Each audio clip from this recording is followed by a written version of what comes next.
You wake up and your fingers feel a little numb, not painful, not alarming, just off. You shake it out, maybe blame the way you slept and move on.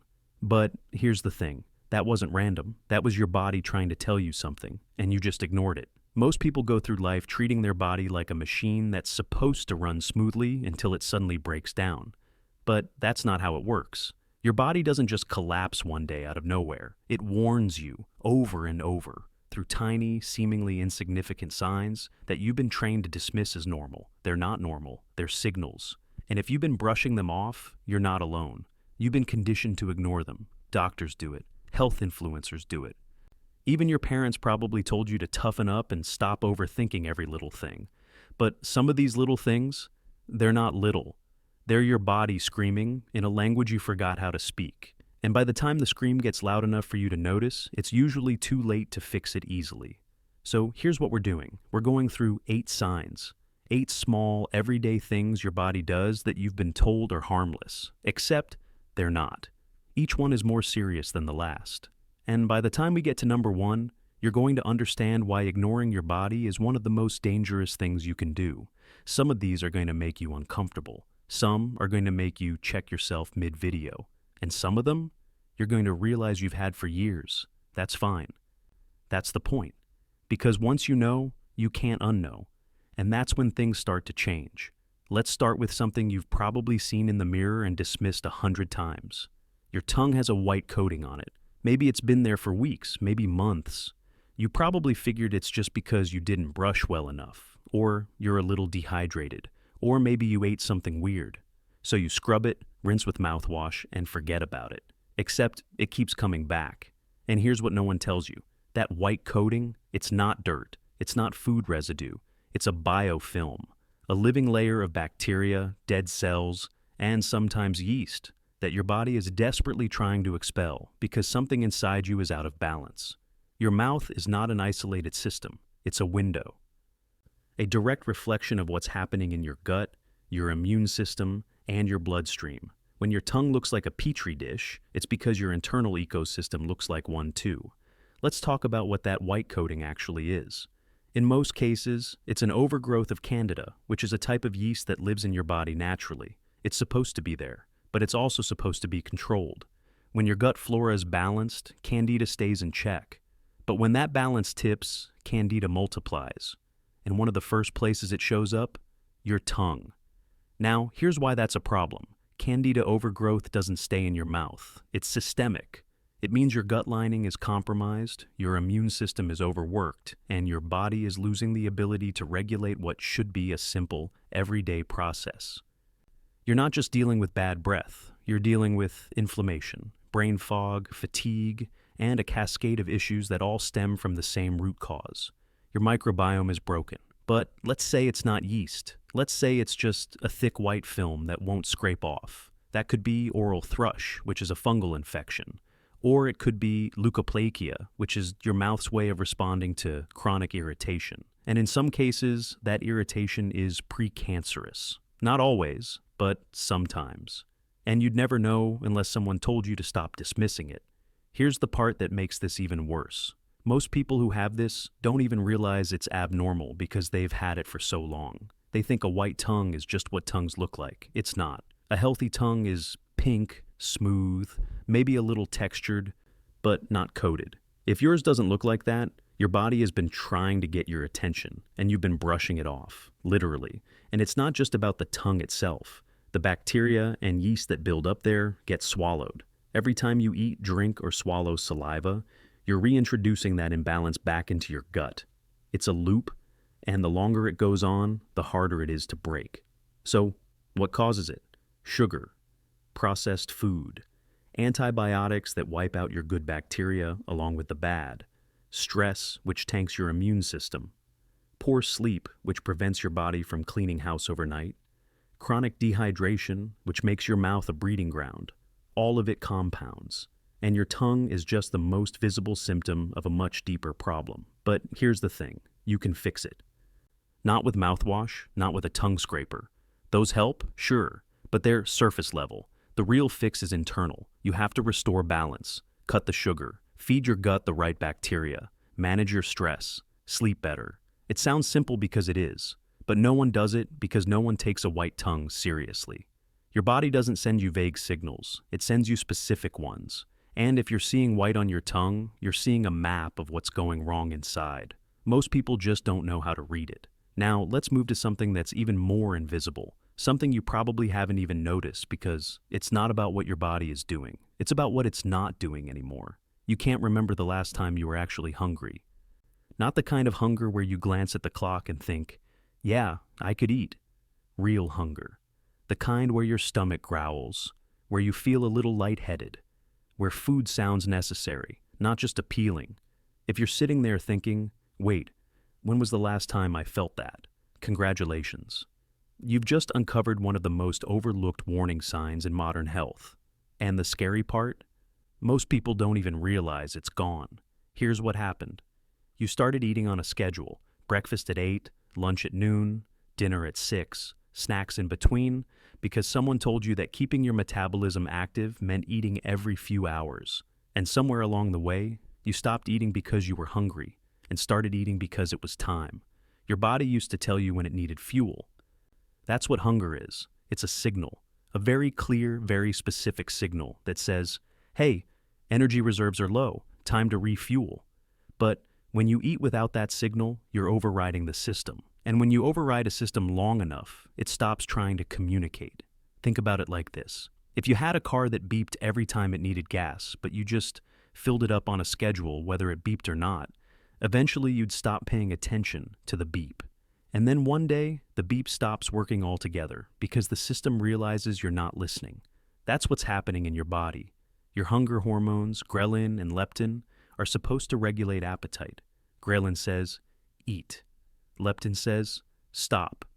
But when you eat constantly, when you graze all day, when you never let your body reach a true fasted state, those hormones get confused. Your insulin stays elevated, your blood sugar never stabilizes, and your brain stops receiving clear signals about when you actually need food. This is not a minor inconvenience. This is hormonal dysregulation.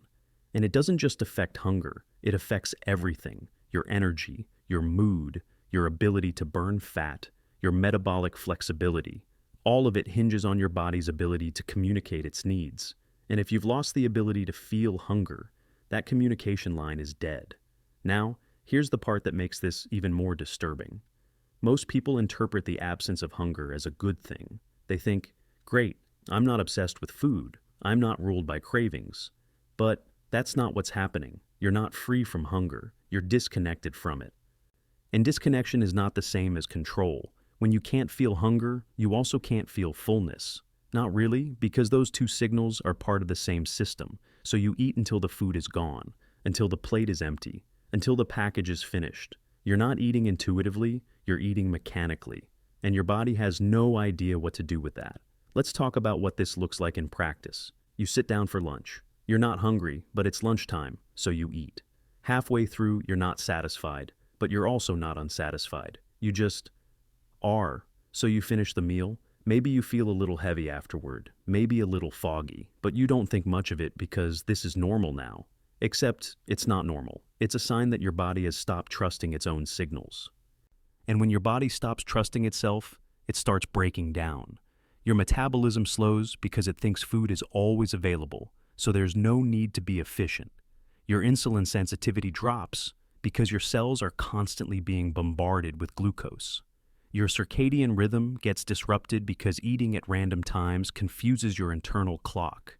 And the worst part? You don't even notice. Because when something happens gradually, it doesn't feel like a problem. It just feels like life. But here's the truth. If you can't remember the last time you were truly hungry, your body is not functioning the way it's supposed to. And that's not something you should ignore, because hunger is not the enemy. It's feedback, and without feedback, you're flying blind. So, what do? You stop eating on autopilot. You start paying attention. You wait until you actually feel something before you eat. And, yeah, that might mean skipping a meal. It might mean feeling uncomfortable for a little while. But discomfort is not damage. It's recalibration. And your body needs that more than it needs another snack you didn't ask for. Now let's talk about something that sounds healthy, but is actually a red flag in disguise. Your pee is clear, crystal clear, almost like water. And you feel good about that because you've been told your whole life that clear urine means you're hydrated. Hydration is good, so clear pee must be great, right? Wrong. Because here's what no one tells you. If your pee is clear and you still feel thirsty all the time, you're not hydrated. You're flushing. And flushing is not the same thing as hydration, not even close. Let's break this down. Hydration is not about how much water you drink. It's about how much water your cells can actually hold. And your cells can't hold water without electrolytes. Sodium, potassium, magnesium, these are the molecules that pull water into your cells and keep it there. Without them, water just passes through you. You drink it, you pee it out, and your cells stay dehydrated the entire time. So, when your urine is clear, it means you're drinking a lot of water. But it doesn't mean your body is using it. It just means your kidneys are working overtime to get rid of the excess. And when you're constantly thirsty despite drinking all that water, that's your body telling you it's not getting what it needs. This is called hyponatremia in extreme cases. It's a condition where your sodium levels drop so low that your cells start to swell. Your brain swells, your organs struggle, and in severe cases, it can kill you. But you don't have to be at that extreme for this to be a problem. Even mild electrolyte imbalance can cause chronic thirst, fatigue, brain fog, muscle cramps, and a constant feeling that no matter how much water you drink, it's never enough. Now, let's talk about why this happens. You've been told to drink 8 glasses of water a day, maybe more if you work out, maybe even more if you live somewhere hot, and you've been following that advice. You carry a water bottle everywhere. You sip constantly. You pride yourself on staying hydrated. But here's the thing. That advice, it's not based on science. It's based on a misinterpretation of a 1945 recommendation that said the average person needs about 2.5 liters of water per day. But that recommendation included water from food, fruits, vegetables, soups, meals, not just straight water. And somehow, over the decades, that detail got lost. So now you have millions of people chugging water all day, thinking they're doing something healthy, when in reality they're diluting their electrolytes, stressing their kidneys, and wondering why they still feel dehydrated. Let's add another layer. If you're drinking tons of water and your pee is clear, but you're also urinating constantly, that's another red flag. Frequent urination is not just annoying. It's a sign that your kidneys are struggling to concentrate your urine, and that can point to early-stage kidney dysfunction, insulin resistance, or even diabetes. Here's how insulin resistance ties in. When your blood sugar is chronically elevated, your kidneys try to get rid of the excess glucose by flushing it out through your urine. That's why one of the first signs of diabetes is constant thirst and frequent urination. Your body is literally trying to pee out the sugar it can't process. And the more you drink plain water without addressing the underlying issue, the worse the cycle gets. But let's say you don't have diabetes. Let's say your blood sugar is fine. You're still left with the problem of chronic thirst and clear urine.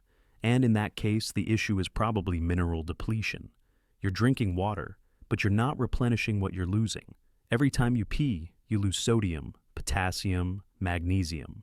And if you're not getting those back, your body stays in a constant state of deficit. So, what's the fix? Stop chugging plain water like it's a virtue.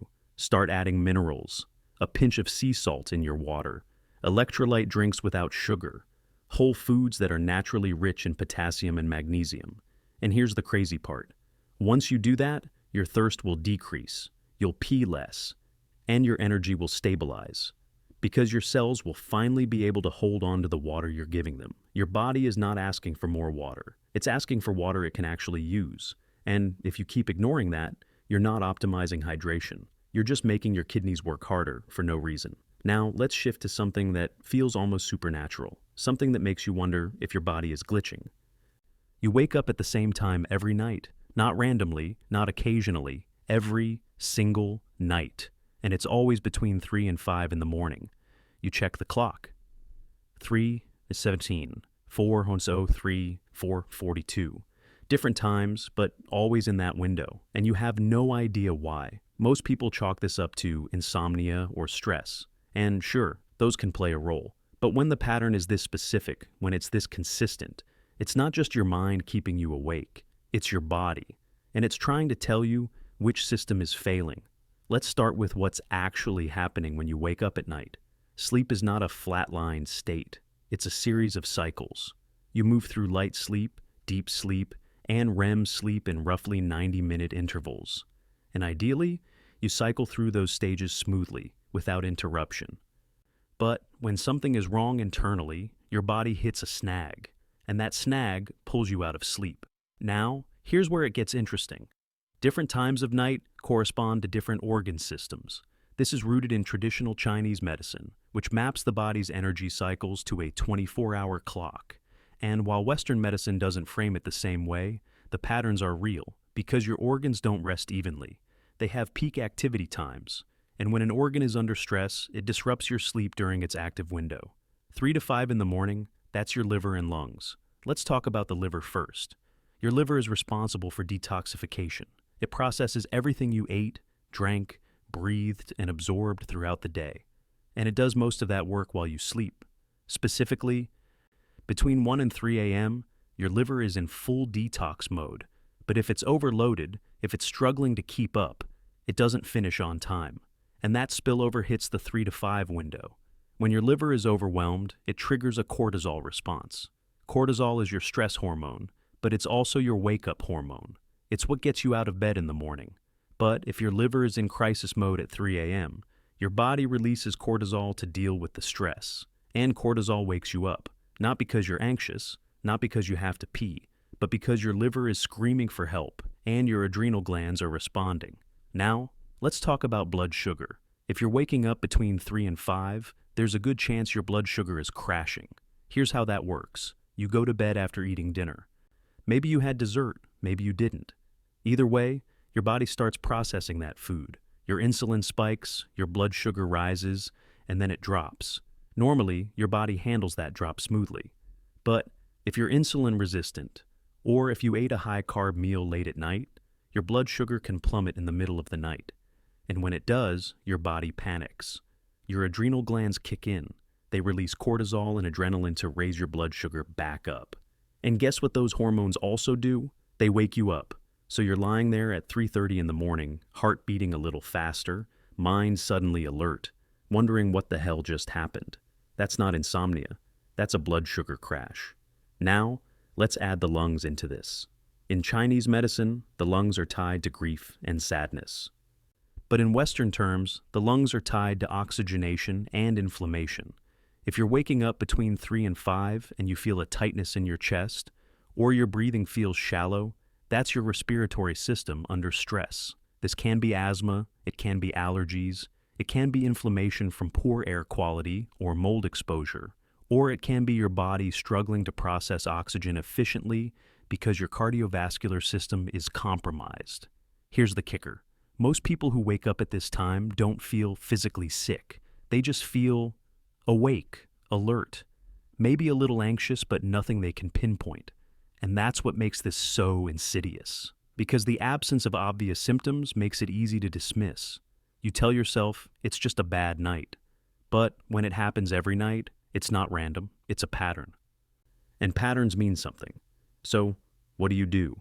You start by looking at your liver, cut back on alcohol, reduce processed foods, give your liver a fighting chance to do its job without being buried under toxins. Then, you stabilize your blood sugar. Stop eating late at night. If you do eat, make it protein and fat, not carbs. And finally, you address inflammation. Check your environment, your air quality, your stress levels, your breathing patterns during the day.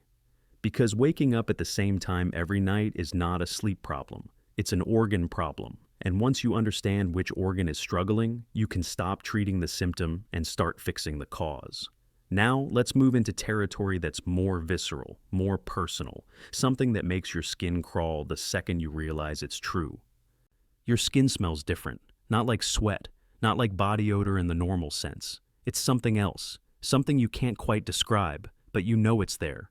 Maybe it's metallic, maybe it's sweet, maybe it's sour, or sharp, or vaguely chemical.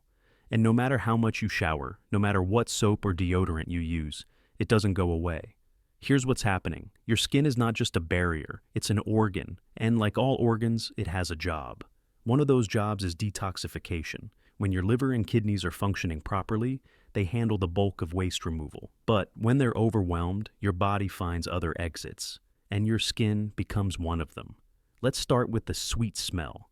If your skin smells sweet, almost fruity, that's a sign of ketoacidosis or uncontrolled blood sugar. When your body can't process glucose properly, it starts breaking down fat for energy. That process produces ketones, which are acidic compounds. And when ketones build up in your bloodstream, they get excreted through your sweat. That's what you're smelling. It's not perfume. It's metabolic byproduct.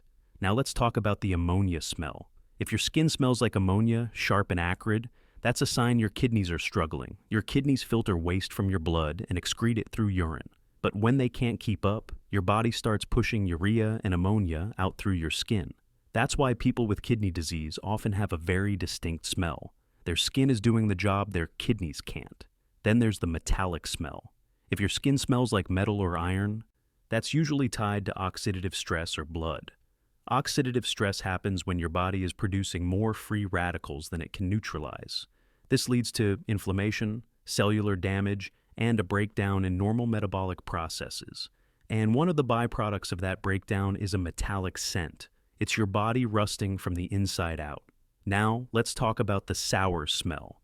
If your skin smells sour or vinegary, that's often a sign of gut dysbiosis or liver overload. When your gut bacteria are out of balance, they produce excess acids and gases. Some of those get absorbed into your bloodstream and then excreted through your sweat.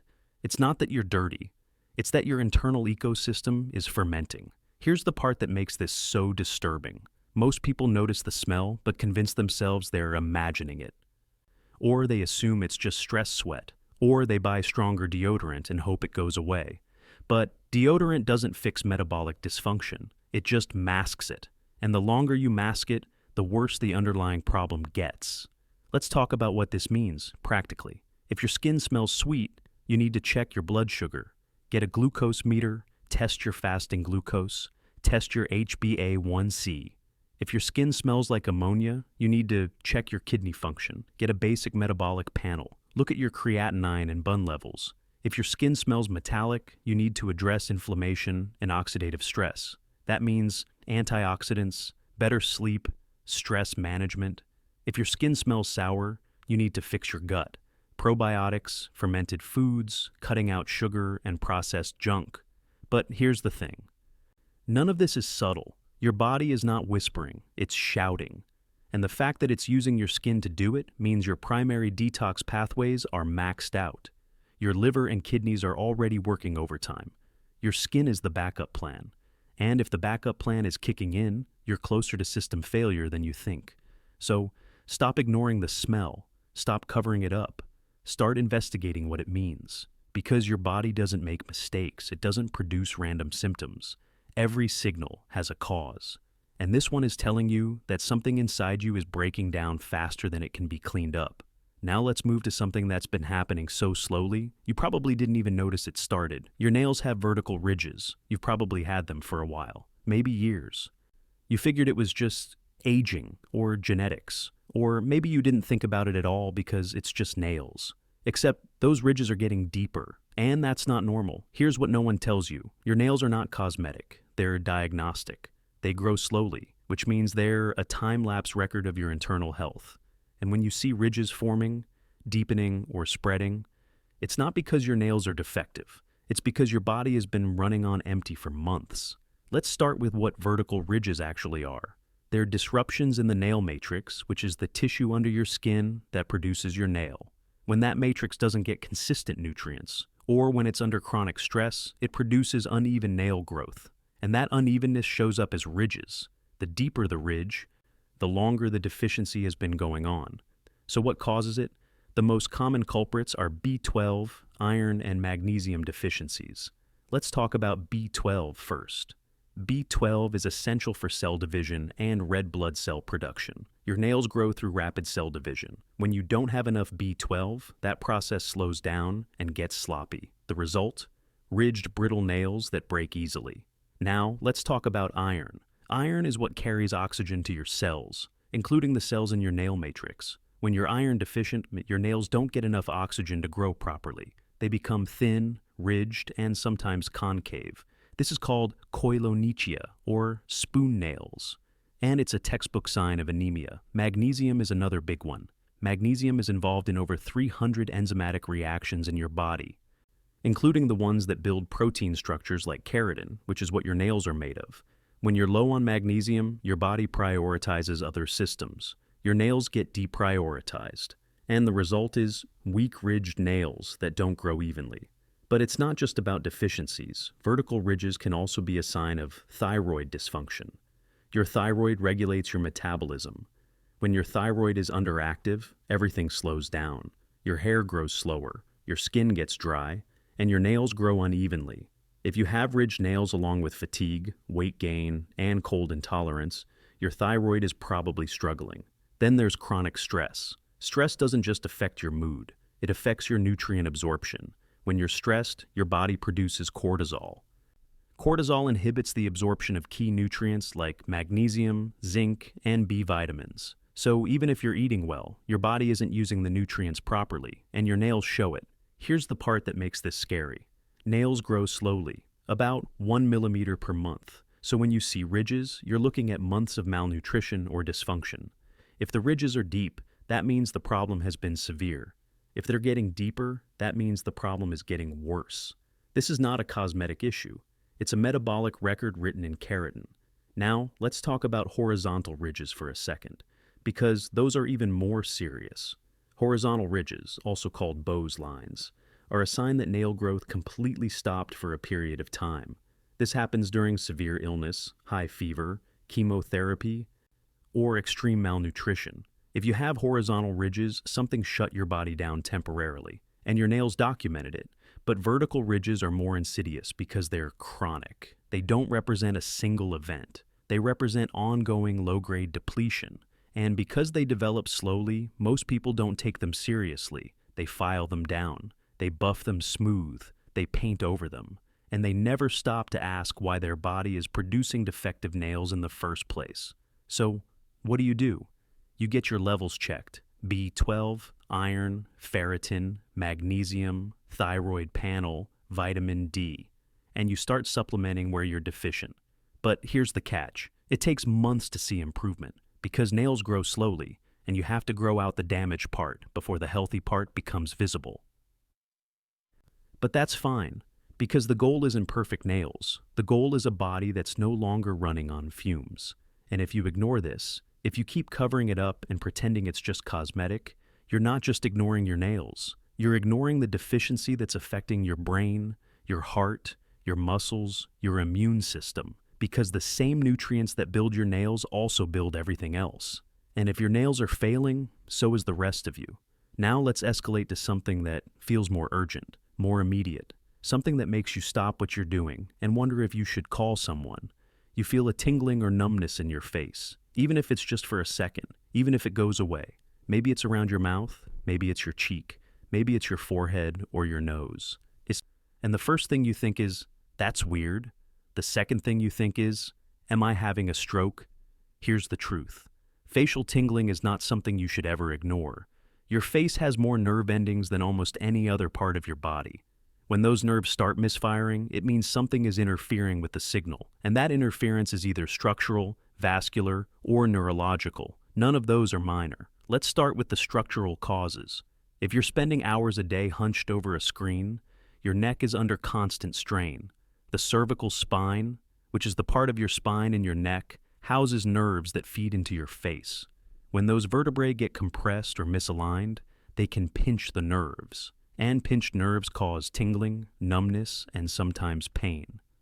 This is called cervical radiculopathy, and it's more common than you think. But here's the scary part. If the compression is severe enough, it doesn't just cause tingling. It can cut off blood flow to your brain. That's when you start getting into stroke territory, because the vertebral arteries run through your cervical spine. And when those arteries get compressed, your brain doesn't get enough oxygen. That can cause transient ischemic attacks, or TIAs, which are mini strokes. They last seconds to minutes, and they feel like tingling, numbness, or weakness in your face. Now let's talk about vascular causes. If you have high blood pressure, high cholesterol, or any kind of cardiovascular disease, you're at risk for blood clots. Small clots can form in the arteries that supply your face and brain. When a clot temporarily blocks blood flow, you get a tingling sensation. It's your nerves saying, hey, we're not getting enough oxygen. And if that clot doesn't dissolve, it can cause a full stroke. Then there's neuropathy. Neuropathy is nerve damage. It can be caused by diabetes, vitamin deficiencies, autoimmune diseases, or toxins. When the nerves in your face start to degrade, they send faulty signals. That's what tingling is. It's your nerves glitching. And while neuropathy usually starts in your hands and feet, it can absolutely affect your face, especially if the underlying cause is systemic. Let's talk about multiple sclerosis for a second. MS is an autoimmune disease where your immune system attacks the protective coating around your nerves. This disrupts nerve signals. And one of the early signs of MS is facial tingling or numbness. It's usually one-sided. It can last for days or weeks, and it often comes and goes in episodes. If you're experiencing this along with vision problems, balance issues, or muscle weakness, you need to get checked, because MS is progressive, and early intervention matters. But even if it's not MS, even if it's just posture or stress, facial tingling is still a red flag, because it means your nervous system is under enough strain that it's producing symptoms. And symptoms are not random, they're warnings. Here's what most doctors will do. They'll ask you a few questions, rule out stroke, and then tell you it's probably anxiety or stress. And sure, anxiety can cause tingling. When you're anxious, you hyperventilate. You blow off too much carbon dioxide. Your blood becomes too alkaline, and that affects nerve function. But just because anxiety can cause tingling doesn't mean anxiety is the only cause. And dismissing it as stress without further testing is negligent. So, what do you do? If it happens once and never again, fine. But if it keeps happening, you get imaging. An MRI of your cervical spine, an MRI of your brain, blood work to check for deficiencies and inflammation, a cardiovascular workup to rule out clots. You take it seriously, because your face is not supposed to tingle, ever. And when it does, it's your nervous system telling you something is wrong. And here's the thing. Most people wait. They wait to see if it happens again. They wait to see if it gets worse. And sometimes, by the time they finally get checked, the damage is already done. So, don't wait. Don't rationalize it. Don't Google your symptoms and convince yourself it's fine. Because facial tingling is one of those symptoms that can be benign or catastrophic. And the only way to know which one it is to get it checked. Now we're at the final sign. The one that's the most invisible, the most overlooked, and the most terrifying. Because this one isn't about your body breaking down. It's about your body shutting down emotionally. And when that happens, you're not just sick. You're disconnected. You can't cry anymore, even when you feel like you should. Even when something happens that would normally make you cry. A loss, a disappointment, a moment of overwhelming frustration. You feel it building. You feel the tightness in your throat, the pressure behind your eyes, but nothing comes out. The tears don't fall. And after a while, even that tightness stops showing up. Here's what that means. Crying is not weakness. It's not drama. It's a parasympathetic nervous system response. It's your body's way of releasing stress, resetting your nervous system, and processing overwhelming emotions. When you cry, your body produces tears that contain stress hormones like cortisol and adrenaline. Those hormones get flushed out through your tears. That's why you feel better after a good cry. You're literally expelling the chemicals that were making you feel terrible. But when you can't cry, it means your parasympathetic nervous system is offline. You're stuck in fight or flight mode. Your sympathetic nervous system, which is responsible for stress and survival, has taken over completely. And when that happens, your body stops doing anything that's not essential for immediate survival. That includes crying, that includes resting, that includes healing. Let's talk about what causes this. Chronic stress is the biggest one. When you're stressed for days, weeks, months, or years, your adrenal glands pump out cortisol constantly. At first, you feel wired, anxious, on edge. But eventually, your adrenals start to fatigue, your cortisol levels drop, and your body enters a state of low-grade shutdown. You're not energized anymore, you're numb. And numbness is your body's last-ditch effort to protect itself from burnout. Trauma is another cause. If you've been through something that overwhelmed your ability to cope, your nervous system can lock up. It's called dissociation. It's a survival mechanism. Your brain says, "This is too much. I'm going to turn off the emotional response so you can keep functioning. And in the moment, that's helpful. But if you stay in that state, if you never come back online emotionally, you lose the ability to feel deeply, including the ability to cry. Then there's depression. Not the kind of depression where you cry all the time, the kind where you feel nothing. Anhedonia, emotional flatness. When serotonin and dopamine are chronically low, your brain stops responding to emotional stimuli. You know you should feel something, but you don't. And crying requires feeling. If the feeling is gone, the tears are too. But here's the part that makes this the most dangerous sign of all. Most people who can't cry don't realize it's a problem. They think they've just gotten tougher, more resilient, less emotional, and society reinforces that. You're told that crying is for the weak, that holding it together is a strength. But holding it together when your body is screaming to release is not strength. It's suppression. And suppression doesn't make the stress go away. It just buries it deeper. When you can't cry, that stress stays in your body. It gets stored in your muscles, your fascia, your organs. It manifests as chronic pain, tension headaches, digestive issues, autoimmune flare-ups.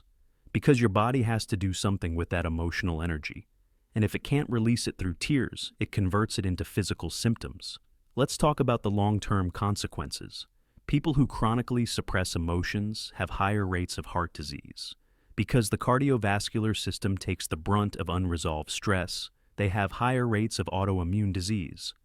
Because the immune system gets confused when it's constantly on high alert. And they have higher rates of early death. Not because crying prevents death, but because the inability to cry is a marker of severe nervous system dysregulation. And when your nervous system is that far gone, everything else starts to fail. So, what do? You have to get back into your body. And that's not easy. Because if you've been disconnected for years, your body doesn't trust you anymore. You have to rebuild that relationship.